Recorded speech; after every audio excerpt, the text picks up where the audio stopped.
Jadi kalau misalnya tadi si frustrasi ya, kita mengalami sebuah, situasi di mana, mendapatkan informasi atau alarm dari luar gitu ya, bahwa, "Oh ini nggak bisa kita achieve," gitu kan. Pasti kan kita marah dong, anger biasanya, sama takut ya. Karena kalau takut itu sebetulnya adalah emosi paling primitif.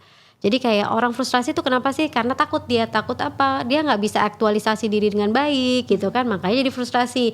Dia nggak bisa achieve dengan baik gitu. Nah, maka dari semua hal yang harus dilakukan itu pertama adalah mengenali trigger Mmm. gitu. Jadi kita itu memang mind, body, and soul gitu. Jadi harus tahu tubuh ini tuh bereaksi karena apa.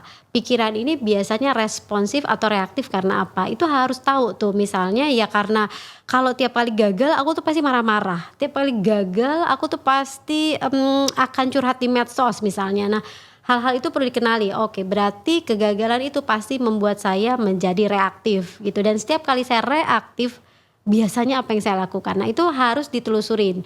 Jadi kalau selama ini sikap reaktifnya banyak yang buruk, banyak yang nggak konstruktif, banyak yang nggak sehat, dia harus kenali bahwa ini nggak benar, gitu ya. Jadi kenali, lalu kemudian yang kedua adalah, menerima perasaan itu. Jadi, ya kita harus terima emosinya. Kalau kita gagal, emosinya biasanya apa?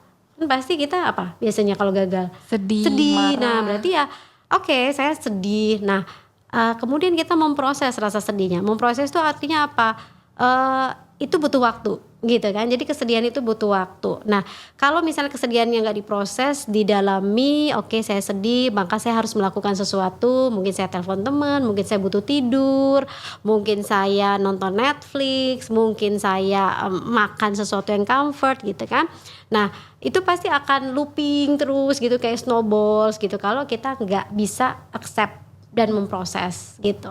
Lalu kemudian kita harus punya managing stress yang cukup baik gitu ya, itu penting lah. Jadi, belajar untuk tidak reaktif terhadap hal-hal yang tidak bisa kita kendalikan gitu. Itu penting banget karena, most of the times kan semua yang di luar kita nggak punya kemampuan untuk bisa membuat itu aman sama kita semua kan. Nah, itu yang paling penting. Sampai juga cari dukungan sih, itu penting banget.